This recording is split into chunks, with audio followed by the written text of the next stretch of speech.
Good day everyone! We are the second group and what we will discuss today is all about IPS or Indian Police Service. The first thing we will discuss is the brief history of police organization in IPS or Indian Police Service. So that's the logo of IPS. India tops the number of policemen in the world countries with 1,032,960 police personnel.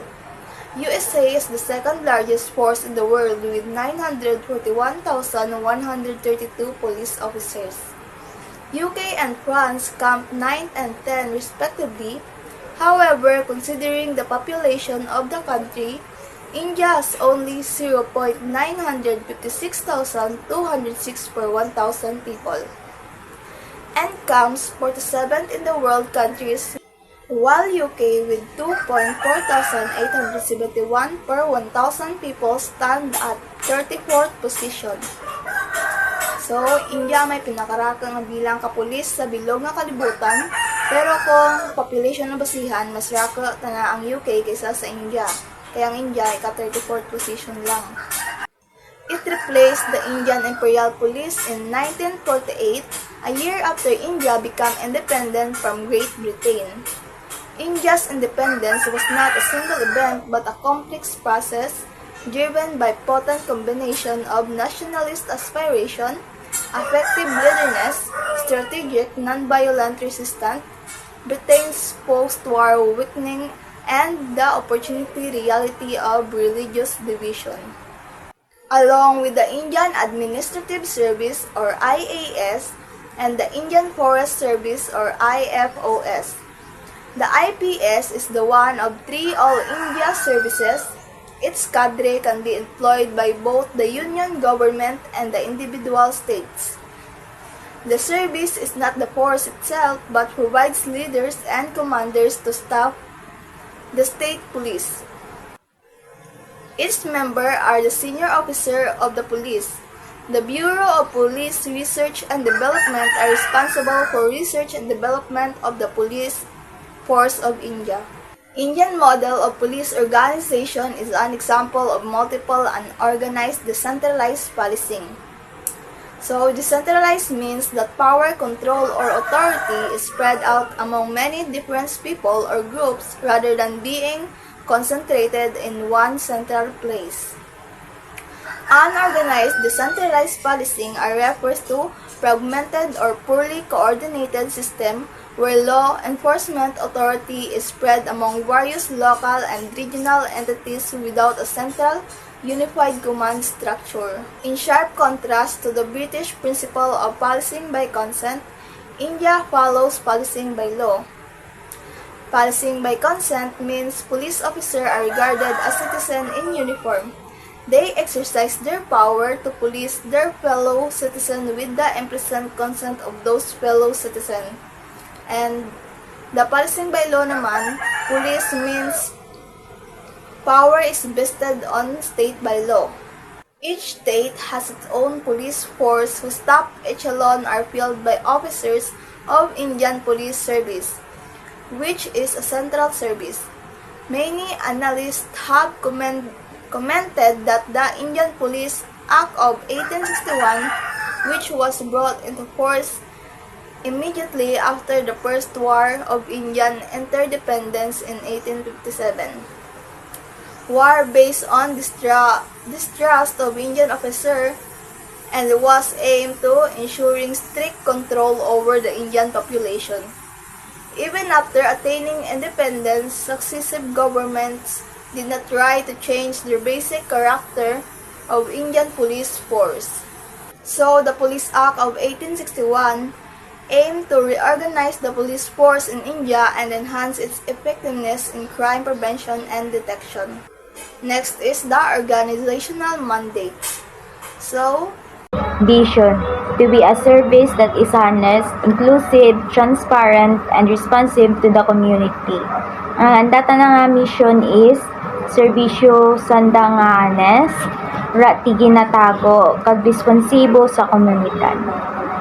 Mission: to uphold the law, protect lives and property, and ensure public order. Ang andata nga misyon is panindugan ang lahi, protektahan ang mga kabuhi kag propiedad, kag siguraduhon ang pag-organisa kang publiko. Motto: Truth alone triumphs. Kamatuoran lang ang nagadaog. Organizational structure of Indian Police Service. Ang anda nga organizational structure ginapangunahan kang senior officers, nakasulod idya ang Director General of Police, Commissioner of Police, Deputy Commissioner of Police, Senior Superintendent of Police, Superintendent of Police, Additional Commissioner of Police, kag Superintendent of Police. Next, upper subordinates. Nakasulod naman ta na idya ang Inspector of Police, Sub-Inspector of Police, Assistant Sub-Inspector of Police, kag Station House Officer of Police. Kag ang last is Police Constabulary. Kag ang last is Police Constabulary. Ang nakasulod na idya is Police Head Constable, Senior Police Constable, kag Police Constable. Okay, jariwan kita sa police ranks of Indian Police Service. Mauna kita sa State Police Cadre. Ang naba nga ranggo is Assistant Sub-Inspector. Ang itsura na kaya is may saranga star, kag red kag blue nga line sa dalem. Sunod, Sub-Inspector, dito na may darwa ka star, kag may red kag blue nga line sa dalem. Sunod, Sub-Inspector, dito na may darwa ka star, kag may red kag blue naman nga line sa dalem. Sunod, Inspector, dito na may tatlo ka star, kag may red kag blue man sa nga line. Sunod, Deputy Superintendent, tatlo lang ana ka star. Sunod, Additional Superintendent, may sambilog ta na nga lion. Sunod, Superintendent, dito na may sambilog nga lion, kag sambilog nga star. Next is IPS Cadre. Ang nabaedya is Additional Superintendent. Ang natanakadya is lion, kag IPS sa idalem. Sunod, Superintendent,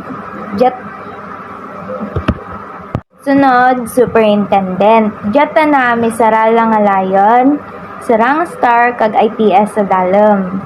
Sunod, Superintendent. Ang darwagali nga dya, lain-lain sanda sa sara kag sara. Ano una ta na kaina, SP lang, ang dito na SP senior grade. Kag ang stura ta na kaya is sara lang ang lion, pero darwa ang ana nga star. Kag may IPS man ta na sa dalem.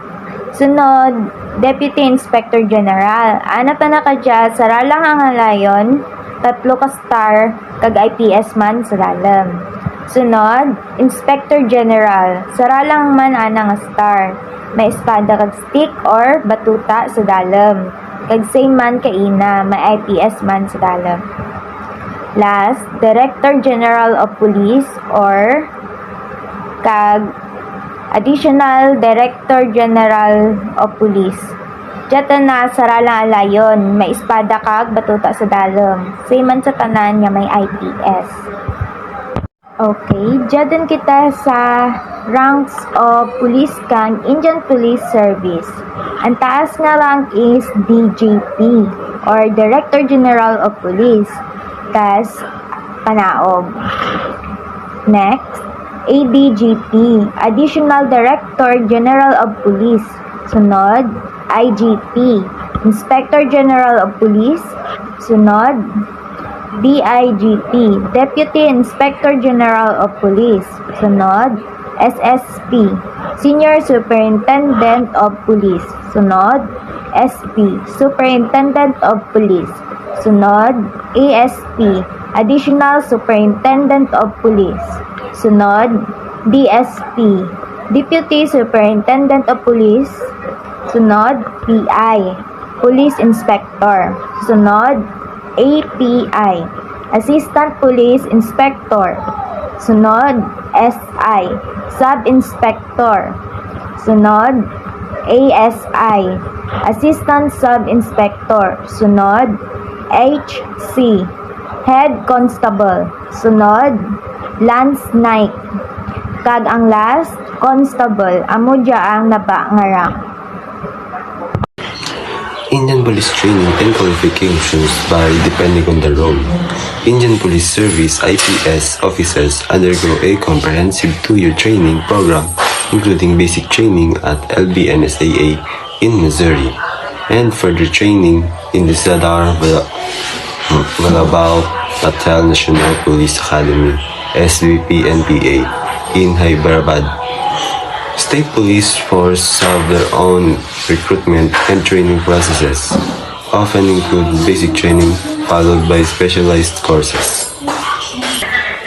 IPS officers receive a comprehensive 2-year training program starting with basic training at the Lal Bahadur Shastri National Academy of Administration (LBSNAA) in Missouri, and continuing with further training at the Sardar Vallabhbhai Patel National Police Academy (SVP-NPA) in Hyderabad.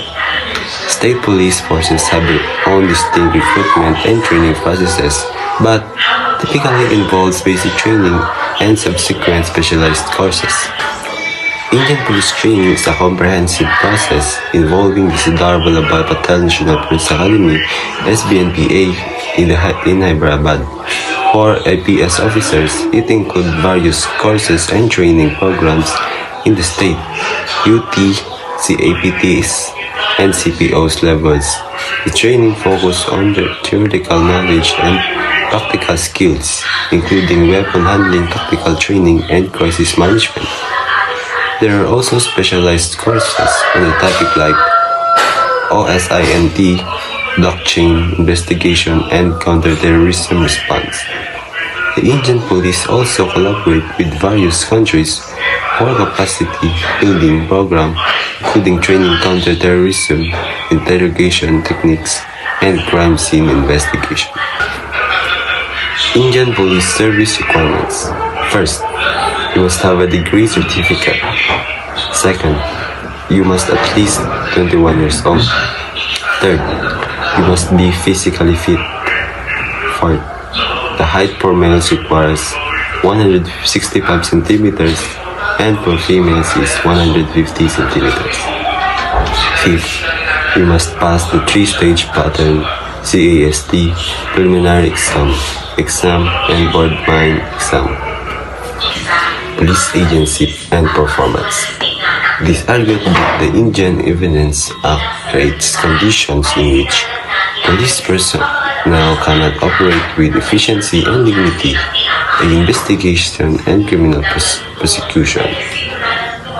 In contrast to the English application of reliability principles, the Indian legal view is that the methods of the investigating process are suspect, and the source of the Indian Code of Criminal Procedure is that two separate issues: the admissibility of evidence and the imperative of adopting questionable methods during investigation, yet mixed up in the courts with the trying of accused.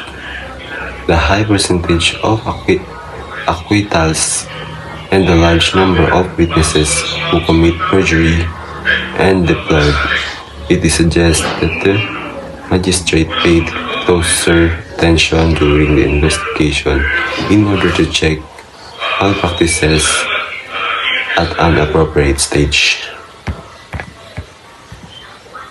It focuses on the impact of the Indian Evidence Act. It argues that the Act creates conditions hindering efficient and dignified investigations and prosecutions. Now, here's some examples of Indian Police Service in uniform. The Indian Police Service IPS uniform is a khaki-colored attire, typically consisting of a shirt, trousers, and a peak cap or police hat with black shoes. That is all for the Indian Police Service IPS. Thank you.